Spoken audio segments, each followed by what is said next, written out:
Hello gaming fans, it's been a while, this video's been a while, I've been ill, I wanted to do it sooner, but I didn't want to do it whilst I was ill, but the month's running out now, and so I'm just going to have to talk about this now.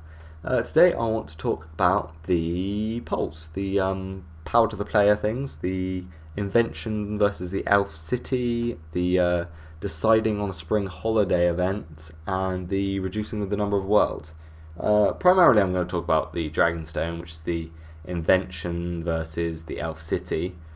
I voted for Elf City, and I'll tell you about why in a bit. But first I want to talk about Invention. I mean, it's not that I didn't like the sound of the Invented skill.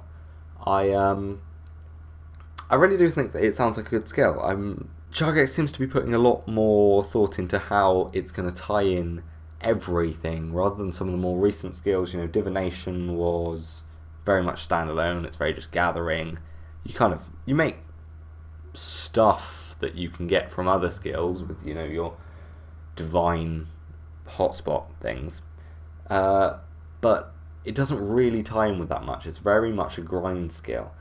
They're talking with Invention about being able to train it in different ways, potentially more exciting ways, which does sound pretty cool. I get the feeling in the end, as with most of Runescape, there will be a considerable amount of grind in it. But Dungeoneering, another recent skill, that's not very grindy, but that's sort of things feed into it. It doesn't have that much application to the other things. Invention, on the other hand, they're talking about how it's going to relate to, different skills, feeding from them and then giving back into them, and that sounds pretty cool. I mean, they definitely talked about crafting and smithing, and there was mention potentially of changing, being able to alter with your potions a bit, and I think that sounds really cool. So as a skill, I think it's probably has the potential to be one of the best skills they've released in a very long time, if not the best skill. And certainly some of the concept art they've released does seem pretty cool. Combined weapons is all they've really given away. They've not given away that much. They're asking us to make a vote on not a lot of information, but these are pretty freaking cool. What I would most want to see out of this is how you could use this within your own house. I'd really love to be able to turn my house into sort of, a mad alchemist's lair, making crazy stuff and having stuff in my house that I've made. Potentially they've talked about automatons maybe. I've certainly heard players talking about that. That would be really cool. If you can't have them in the rest of the game, perhaps you could have things going around your house tinkering with little things, and that could definitely tie in with the construction update that's really much needed, and I think they've spoken about doing a construction update before. Interestingly, I expected this to have the most votes. I expected people to be looking at in a new skill. A new skill's always been popular, but I suppose it's not actually been that long since the release of Divination. Which leads me on quite nicely to the Elf City things, which is potentially very exciting. I mean, we've not had a new quest in this series since 2009, I think, October 2009. I played Within the Light pretty much as soon as it came out, certainly within the first few weeks. It's definitely about time they released a quest in that series. I mean, before that, there was a big grip. So talking about having a big new skill training area with different ways of training skills, particularly for the higher levels, a new area, potentially the size of Varrock. Well, they've actually referred to it as a new kind of Varrock, with the potential of even having a grand exchange in there, which I think is a really, really cool idea. I mean, I love Varrock, and I think it definitely needs an update to make it seem more lively, but having a new sort of mecca for higher level players, that does sound like a really cool idea to me. Quest wise, I am a big quester. I love doing sort of lore filled quests, and there's definitely a lot of lore that goes along with this storyline. Potentially some of that could carry on into the future, but they are talking about having it as the end of the plot line, which should be interesting.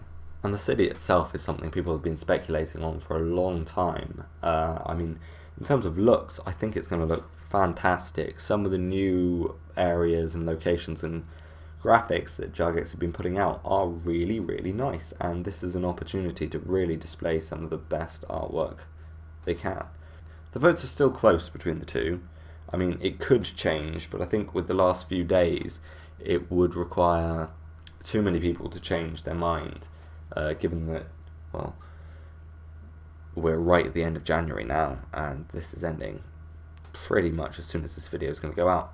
So yeah, I want to talk now about the other polls. The Easter event, I mean, I am actually quite a big fan of the sort of funny ways Jagex play on the Easter theme and the silly antics that the Easter Bunny and that kind of thing gets up to. That makes me laugh, but I voted for the Marimba and Brassica Prime just because Brassica Prime makes me laugh so much. It's such a funny character. Well, possibly she. Well, the cabbage doesn't really have a gender, does it? I don't know. So yeah, it would be just funny to watch how they play that one out. They're talking about having it as a much less serious world event in comparison to the last few, which will make sense for Easter. I mean, I don't think it's likely we're going to see Marimbo tearing leaves off of Brassica Prime. That's not exactly happy Easter, but yeah, I think that should be good fun, and this seems pretty set that it's unlikely to change. In terms of the last one, the world's being reduced in number and stuff, I don't know. I mean, yes, the community does seem kind of spread out. It's odd how there's very few people on some worlds sometimes.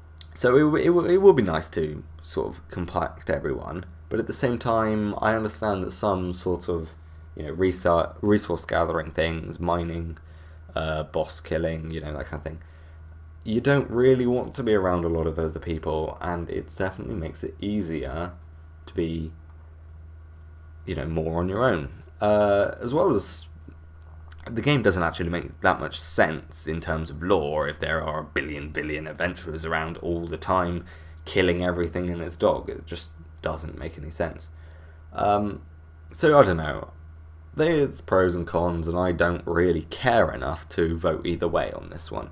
It's not something which I think is going to particularly affect me either way. Well, that about wraps it up for this week. I might come back and talk about next month's one, if there's one running straight away next month, or yeah, I mean, other videos should be coming out at some point. It's just, when I get around to them. So until next time, this is Flumpy, signing out.